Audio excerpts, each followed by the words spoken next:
Have you tried acting stupid? Also, does this apply if someone is actually stupid? So we're going to read this and we're going to decide whether or not we think it's a lunatic post or not. He says, I help organizations build high impact data and AI teams. Acting stupid is one of the most powerful tools in communication. Are you trying to act smart in every engagement? Have you considered acting stupid? Acting smart potentially alienates people, fewer questions get asked, nod and agree behavior, less engagement. Acting stupid, the implicit becomes explicit. People relax and collaborate better. Bring people on the journey with you, builds trust. Ask the stupid questions, make stakeholders comfortable, let your results show your genius. Let me know if you've seen this work for you. Hashtag data science, hashtag communication, hashtag leadership. And I'll say that I don't think that this is a lunatic post. I actually agree with this person. They blurred out his name, but I actually agree. I think that it is very important to not necessarily act stupid. I wouldn't use the word stupid, but to establish the basics whenever you're in an engagement. So if something is understood to be implied, but you're not sure it is explicit enough for everybody else to understand it to be implied, then you should ask the question to clarify. I mean, asking clarifying questions is always important.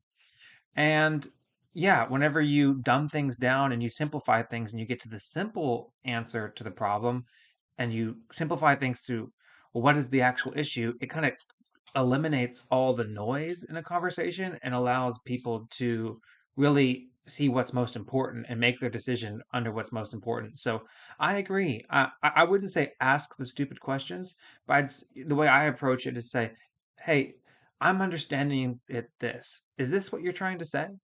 And that kind of stuff. And then whenever you really focus down and help the conversation going, help guide the conversation by really trying to simplify the conversation and reiterate things and make anything that seems implied be explicit, I think it actually streamlines the conversation.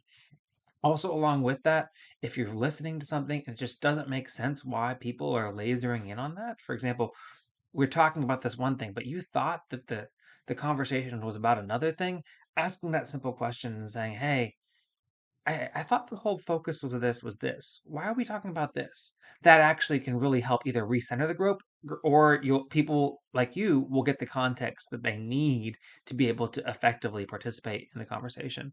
So, if I were to rate this post on a scale of 1 to 10, with 10 being the most LinkedIn lunatic and 0 being not at all, I'd give it a 1. I think that it's a very good idea. And this guy, he works in consulting, so he probably also works with a lot of stakeholders and customers that are outside of his own organization.